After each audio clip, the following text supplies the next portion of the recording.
राजा नाम का एक लड़का बहुत दिन से सरकारी नौकरी की तैयारी कर रहा था। अंत में उसे स्कूल टीचर की नौकरी लग गई। जिस स्कूल में उसे पढ़ाने जाना था वो शहर से काफी दूर एक गांव में था, इसलिए उसे गांव के आसपास ही किराए पर एक घर लेना पड़ा। लेकिन वो घर भी स्कूल से काफी दूर था। राजा रोज पैदल स्कूल आने जाने लगा। कुछ महीने बाद जब उसके पास अच्छे खासे पैसे जमा हो गए तो उसने उस पैसे से एक बाइक खरीद ली ताकि और उसे पैदल स्कूल न जाना पड़े। राजा जब भी स्कूल जाता और रास्ते में कोई उसे पैदल दिख जाता तो वो उसे अपनी बाइक पर लिफ्ट दे देता।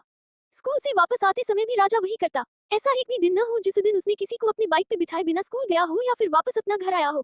उससे जितना हो सकता वो सबकी मदद करने की कोशिश करता। एक दिन जब राजा स्कूल से घर जा रहा था तो उसे एक आदमी रास्ते पर अकेले पैदल चलता दिखा। उसने रोज की तरह उस आदमी के पास जाकर बोला कि आप मेरे बाइक पर बैठ जाइए, मैं इसी रास्ते से जा रहा हूँ, आपको आगे छोड़ दूंगा।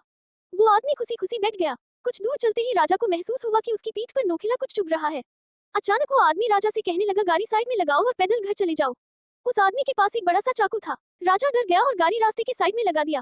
फिर वो आदमी बाइक लेकर चला गया और राजा भी अपनी किस्मत को कोसते कोसते घर जाकर सो गया। राजा बहुत दुखी था और भगवान से बार बार ये कह रहा था कि मैंने तो सबकी मदद करना चाहा है, फिर मेरे साथ ऐसा क्यों हुआ।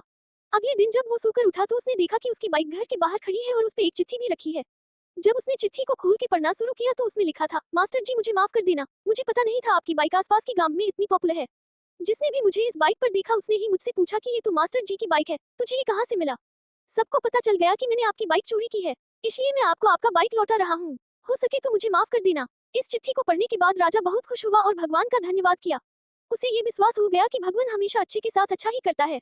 इस छोटी कहानी से ये सीख मिलती है कि हमेशा दूसरों की मदद करते रहो, भगवान आपके साथ गलत नहीं होने।